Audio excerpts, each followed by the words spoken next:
Wattle and daub is a composite building material used for making walls, in which a woven lattice of wooden strips called wattle is daubed with a sticky material usually made of some combination of wet soil, clay, sand, animal dung and straw. Wattle and daub has been used for at least 6,000 years and is still an important construction material in many parts of the world. Many historic buildings include wattle and daub construction, and the technique is becoming popular again in more developed areas as a low-impact sustainable building technique. Construction. The wattle is made by weaving thin branches or slats between upright stakes. Daub is usually created from a mixture of certain ingredients from three categories: binders, aggregates and reinforcement. Binders hold the mix together and can include clay, lime, chalk dust and limestone dust. Aggregates give the mix its bulk and dimensional stability through materials such as earth, sand, crushed chalk and crushed stone. Reinforcement is provided by straw, hair, hay or other fibrous materials, and helps to hold the mix together as well as to control shrinkage and provide flexibility.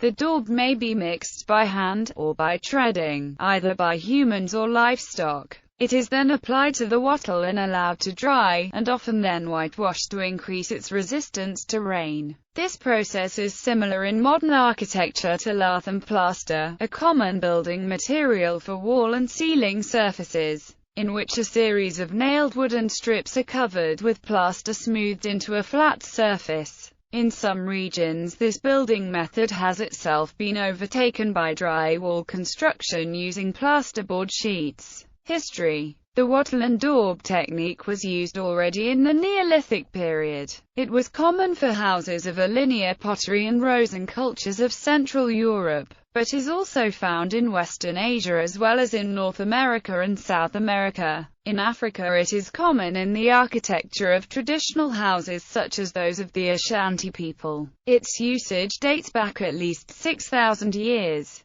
There are suggestions that construction techniques such as lath and plaster and even cob may have evolved from wattle and daub. Fragments from prehistoric wattle and daub buildings have been found in Africa, Europe, Mesoamerica and North America. Styles of panels. As discussed earlier, there were two popular choices for wattle and daub paneling: square paneling and close-studded paneling. Close-studding panels create a much more narrow space between the timbers, anywhere from 7 to 16 inches. For this style of panel, weaving is too difficult, so the wattles run horizontally and are known as ledges. The ledges are sprung into each upright timber through a system of augered holes on one side and short chiseled grooves along the other. The holes are drilled at a slight angle towards the outer face of each stud. This allows room for upright hazels to be tied to ledges from the inside of the building. The horizontal ledges are placed every 2 to 3 feet with whole hazel rods positioned upright top to bottom and lashed to the ledges.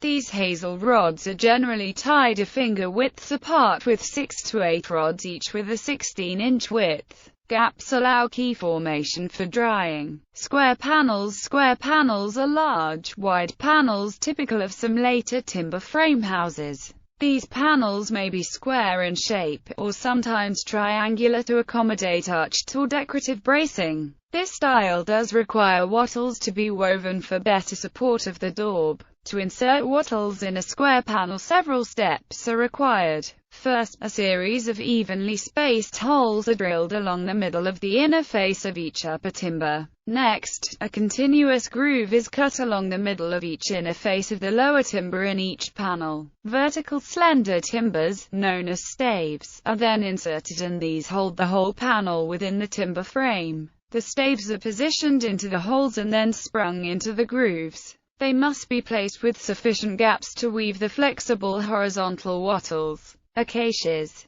The origin of the term wattle describing a group of acacias in Australia is derived from the common use of acacias as wattle in early Australian European settlements. Pug and pine. In the early days of the colonization of South Australia, in areas where substantial timber was unavailable, pioneers' cottages and other small buildings were frequently constructed with light vertical timbers, which may have been native pine, driven into the ground, the gaps being stopped with pug. Another term for this construction is palisade and pug.